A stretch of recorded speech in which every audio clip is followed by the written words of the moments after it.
عزیزانو خفا کېږئ ما که عالمان دي که حاجیان دي او که تبلیغیان دي که نور دینداری روڼه مې دي مونږ کې یوه کوتاهي شته الحمدلله 5 وخت لمونځ کوو تهجد کوو تبلیغ کوو دینداری کوو خو دا ژبه نه ده ژبه د دې حفاظت نه کوو زنانه به سره کېني خاص طور باندې خواښې به د امګور به د خواښې لوڼه به د مور به د لوڼو یو تر بله یو غیبت بدیګانې راسپړل دا بیا یو عادت نیولی مونږ داسې هم داسې یاره پلانکی مولوي صاحب چې ډېر ښه سړی دی خو دا خو ټکی به خپل امام پسې خامخا کوو بھئی یوه ګوته چې بل ته نیسي د 4 ګوتې ما ته راجع کېږي کدی امام کې کدی مولوی صاحب کې کدی پلار کې کدی زوی کې د تربور کې به څه کمی ده نو ټیک تا ګوته خو مې ورته ونیوله د 4 ګوتې ما ته راجع دي ما کې له دنه زیاتې کمیګانې دي المؤمن مرآت للمؤمن مومن د بل مومن د پر آینه ده چا کې دی عیب ولیدلو خوخت نشو جدا یکینا و مینه محبت ورکا ابیا مینه محبت نه پس ورته چې رو راجانه که خپا کېږي نه یو عرض کومه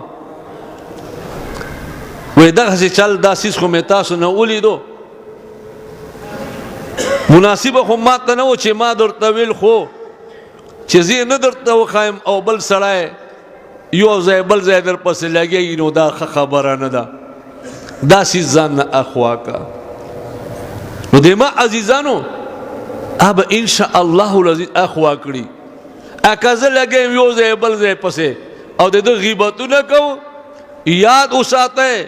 پیغمبر علیه السلام ارشاد مفهوم دی یو سړی یوه خبره وکړي پروا یې هم نه وکړي حالانکه میلانو لرې دوزخ ته غورځولی شوی وي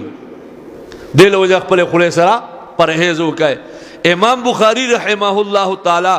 عجوبه انداز استعمال اولنی حدیث راوستو انما الاعمال بالنیات د اعمالو دار و مدار په نیتو دی او آخرنی حدیث راوستو د اعمال وزن کولو وال اشاره کوي دیتا چې ستا عمل کہ سونا اخلاص ہوئی سونا سنت مطابق دا عمل او کو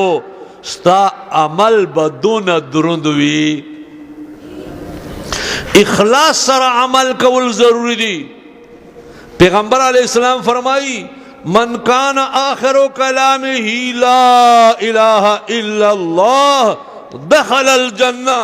چاچ آخر خبرہ لا الہ الا اللہ ہوئی دا سړی به یقینا جنت ته داخلېږي ماضی لفظ استعمال کړی دی یدخل الجنه نه دی ویلي دخل الجنه ویلی دی گویا کې تیقن پر الله پاک پیغمبر صلی الله علیه وسلم فرمایي چې دا کس به جنت ته خامخا داخلېږي ولې صرف یو ځل لا اله الا الله ویل په دې باندې جنت څنګه ځي جنت ته ځي وایي د آخري ټیم کې دای چې کلمه وای لو اخلاص سره به وای او اخلاص په بنا باندې الله پاک جنت ورکړي